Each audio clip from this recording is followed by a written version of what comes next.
Michel Lecter, on fait un autre rendez-vous dans le sillage de l'histoire héroïque de l'Algérie. Et principalement raconté dans mon dernier ouvrage, l'émergence du nationalisme algérien, 1515-1953. Ce livre est en réponse à l'historien ou le prétendu historien Bernard Lugan, qui en fait, académiquement parlant historien, mais il est assez subjectif vis-à-vis de l'Algérie. Il est le chef de file de l'extrême droite et d'une Algérie française à tout jamais perdue.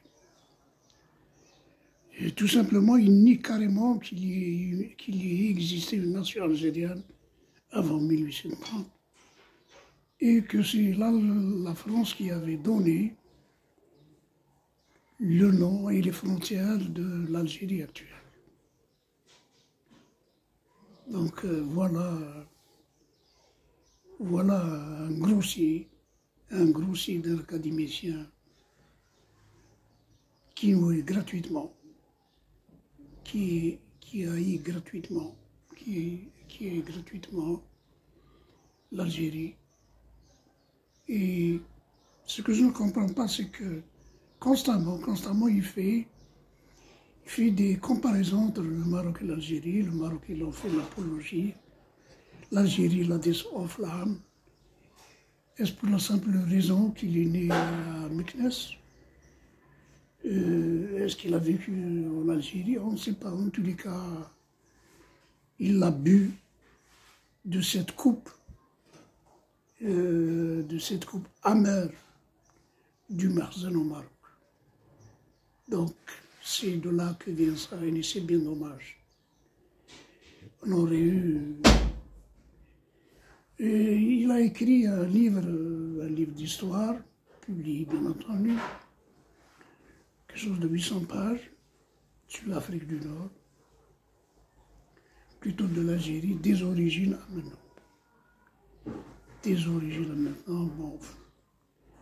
Ce que je retiens l'essentiel. 1830. L'entrée de la colonisation de la France. L'autre, on le connaît assez bien. Je connais l'histoire assez bien de nos pays. Et l'émergence du nationalisme algérien dévoile beaucoup de choses. Et est-ce que les Turcs étaient une force d'occupation? Est-ce que les Turcs étaient-ils nombreux pour dominer un si grand pays que l'Algérie? Qui étaient en fait ces Turcs? Ces Turcs, c'est des Dey qui étaient dans une première partie élus par l'Empire ottoman. Ensuite, ils étaient élus parce que l'Algérie a pris son indépendance vis-à-vis de la Porte-Sublime. Est-ce que l'Empire ottoman continuait à nommer des Dey, des pachas? Mais non. La Régence, l'Algérie, El Jazair, on parlait de Jazair. L'Algérie, ce n'est que la traduction phonique de Jazair qu'a faite le maréchal Soult en 1843, donc qui était ministre de la guerre.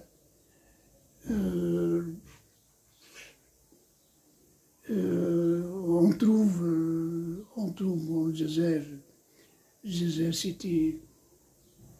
c'était la capitale. Aujourd'hui également, quand on parle d'Algérie, on dit El Jazair. Et pour différencier le pays de la capitale, on dit El Jazair l'Asima. Donc voilà. Nous avons dit qu'elle a accédé à l'autonomie en 1620 à peu près. Mais ils étaient là. Ils étaient là depuis des générations. Ils s'étaient implantés depuis des générations. Peut-on encore dire que c'était des Turcs? Quand on voit actuellement M. Bernard Lugan, qu'en France, il existe un droit, le droit au sol. Il suffit d'être né en France pour la première fois, pour être français. Alors je ne vois pas pourquoi vous déniez ces hommes-là, ces gouvernements-là, qui étaient implantés, dont les familles étaient implantées depuis plusieurs générations, 4-5 générations, voire plus. Mais c'est malheureux. Mais pourquoi? En tous les cas, même quand on parle de Turcs d'occupation, est-ce que vraiment il y a une force d'occupation? Je ne vois pas. Quand on sait qu'au moment de la guerre, cette force turque ne dépassait pas 12 000 hommes, et en temps de paix, elle ne dépassait pas 3 700 hommes. Mais comment ils ont fait pour, disons, pour assurer le maintien de l'ordre en Algérie et assurer la paix sociale? Tout simplement, il y avait en présence de ces Turcs, il y avait de puissantes tribus riches, de puissantes tribus guerrières et riches.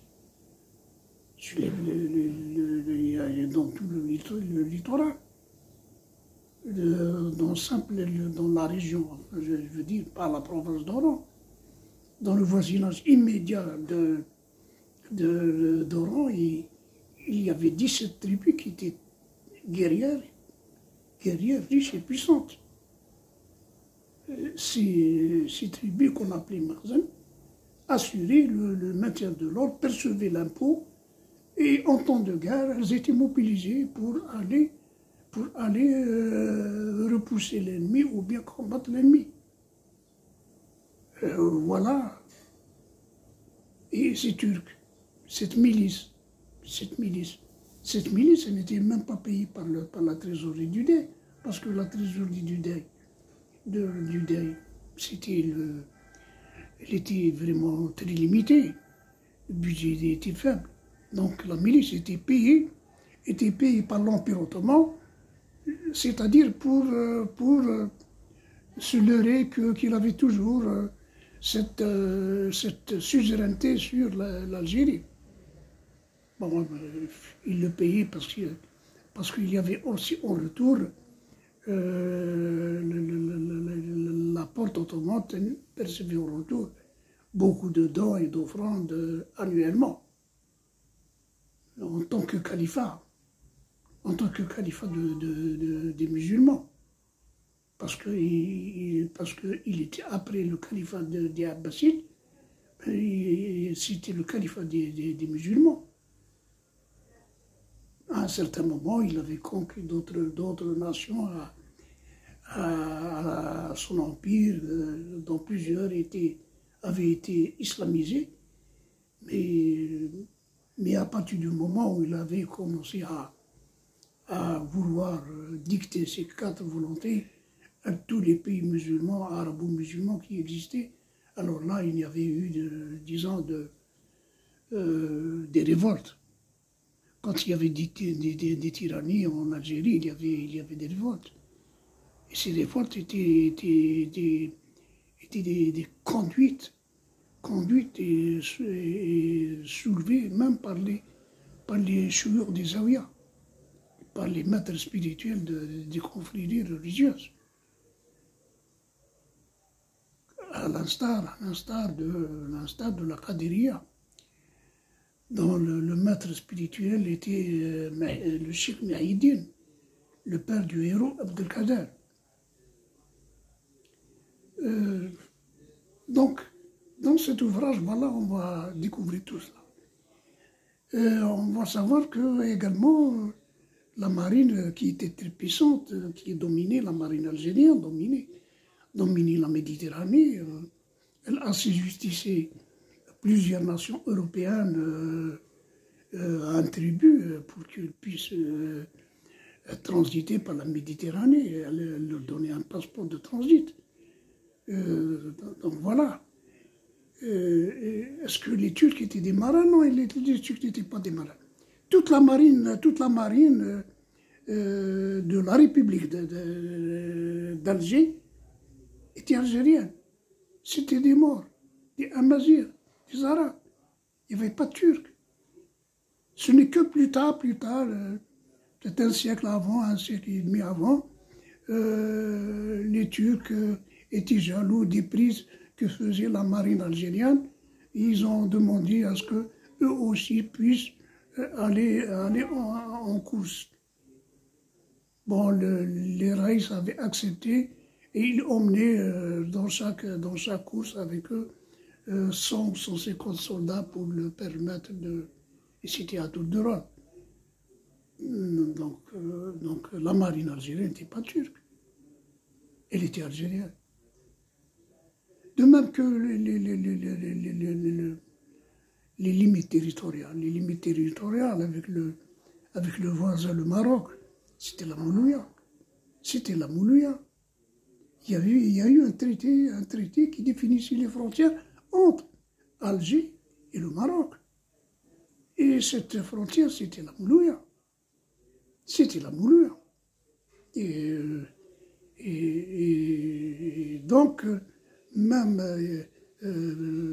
Aïn Safra, qui est réclamé faussement par le Makhzen aujourd'hui comme ayant été une possession marocaine, elle était, disons, elle était intégrée au territoire algérien. Oujda, elle était intégrée au territoire algérien. Figui était intégrée au territoire algérien. Bon, mais aujourd'hui, il y a eu des frontières internationales reconnues par l'ONU. L'Algérie n'a jamais revendiqué sa possession d'Oujda, territoriale sur Oujda, ni même sur Figué. Alors, voyons, quand même, ce n'est pas... Nous, on est objectif. On ne donne pas un rêve ou bien même un cauchemar à notre peuple. Le roi du Maroc, le Makhzen du Maroc, donne du rêve et du mauvais rêve à leur peuple. Et c'est bien malheureux. On regarde aujourd'hui sur YouTube, sur TikTok, des gens écervelés qui publient des cartes, revendiquant presque la moitié de l'Afrique. Oh, mais vous êtes malades, vous les Marocains. Vous êtes vraiment malades. Mais ça, c'est pas possible. Et si vous revendiquez, pourquoi vous n'avez pas revendiqué Septembre-Lilia et d'autres îles qui étaient marocains et qui sont colonisées depuis 6 siècles? Alors là, vous ne montrez pas votre bravoure. Par contre, vous montrez votre bravoure vis-à-vis de votre voisin. Mais votre voisin, en cas de guerre, il va vous dégommer. Comme l'armée algérienne avait fait au temps de la régence d'Alger. Les agressions étaient repoussées par l'armée algérienne jusqu'à Fès. Et Bouchelharam, le dey Bouchelharam, il avait détrôné le roi à l'époque et nommé un autre roi. Comment? Ne poussez pas le peuple algérien et le gouvernement algérien et l'armée algérienne à se révolter, à dire ça suffit. Parce que vous le payerez très cher. Et croyez-moi, vous avez parlé de façon hostile et insidieuse vis-à-vis de l'Algérie. Vous avez payé. Rupture des relations diplomatiques. Pas d'approvisionnement en gaz. bientôt vous n'aurez plus d'électricité. Qui c'est qui paye? Le roi paye, qui a une fortune de 20 milliards de dollars, qui fait des affaires au Maroc, qui achète des châteaux par-ci par-là à 500 millions d'euros. Non, c'est le Makhzen qui paye. Non, le Makhzen lui aussi fait des affaires. Qui c'est qui paye? C'est le peuple marocain. Alors on demande au peuple marocain de se soulever, de dire on en a marre, d'exiger de ses gouvernants d'avoir de bonnes relations avec le voisin, qui encore une fois, on le rappelle, sur le plan ethnique, c'est un frère arabe, amazigh. Sur le plan religieux, c'est aussi un frère de religion de l'islam. Alors ça suffit, messieurs. Je vous remercie.